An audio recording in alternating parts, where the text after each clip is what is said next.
किसान आत्मसम्मान पदयात्रा पर महाराष्ट्र कांग्रेस के नेताओं के बयानों को लेकर राज्य के महसूल मंत्री चंद्रशेखर बावनकुले ने तीखा पलटवार किया है। उन्होंने कहा कि प्रधानमंत्री नरेंद्र मोदी ने 2014, 2019 और अब 2024 के घोषणा पत्र में जो वादे किसानों के लिए किए थे, वे सभी योजनाएं डबल इंजन सरकार के जरिए तेजी से अमल में लाई जा रही हैं। बावनकुले ने आगे कहा कि कांग्रेस ने अपने 65 साल के कार्यकाल में जो नहीं किया वह हम कर रहे हैं। सबकाल और राहुल गांधी की यात्राएं केवल दिखावा है, इन यात्राओं का कोई असर नहीं होता। मुख्यमंत्री को लेकर उठे सवालों पर उन्होंने कहा, मुख्यमंत्री ने कभी नहीं कहा कि वे अधिकारियों को हटाना चाहते हैं, बल्कि उनकी भावना है कि लंबे समय से मंत्रालय में जमे अधिकारियों को भी फील्ड में भेजा जाए। आगे उन्होंने कहा कि मंत्रियों के बदले पर ओएसडी और पीएस नहीं बदलते, जिससे योजनाओं की गति प्रभावित होती है। इसीलिए प्रशासनिक ढांचे में बदलाव जरूरी है।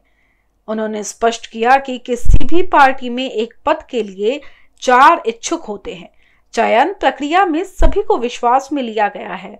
जिनको नाराजगी है उन्हें अन्य स्थानों पर समायोजित किया जाएगा। माननीय मुख्यमंत्र्यांनी असं कधीच म्हटलं नाही की त्यांचं लक्ष राहणार आहे।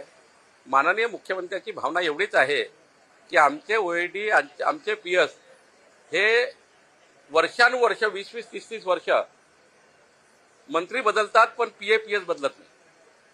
आता सरकार बदललं, मंत्री बदलतात, पण पीएस तेच असेल तर सरकारच्या पारदर्शी गतिमान सरकारबद्दलच्या ज्या भूमिका आहे त्या पुढे जाण्याकरता थोडं मला असं वाटतं यामध्ये मुख्यमंत्री महोदयांना काही याच्या बाबीबद्दल त्यांचं रिझर्वेशन आहे।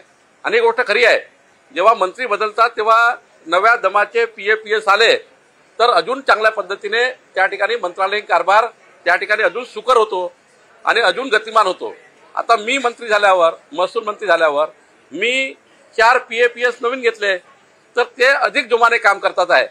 जुने काही काम करणार नाही का, ते करणार होते, पण माननीय मुख्यमंत्र्यांची भावना आहे की जेव्हा सरकार बदलतं तेव्हा या सरकारचा जो अजेंडा आहे त्या अजेंड्यावर काम करणारा त्या ठिकाणी अधिकारी आले पाहिजेत। आणि जुने 20-20 वर्ष मंत्रालयामध्ये एकाच ठिकाणी जागेवर बसलेल्या लोकांनी काहीतरी फील्डवरही काम केलं पाहिजे, नव्या ठिकाणी काम केलं पाहिजे।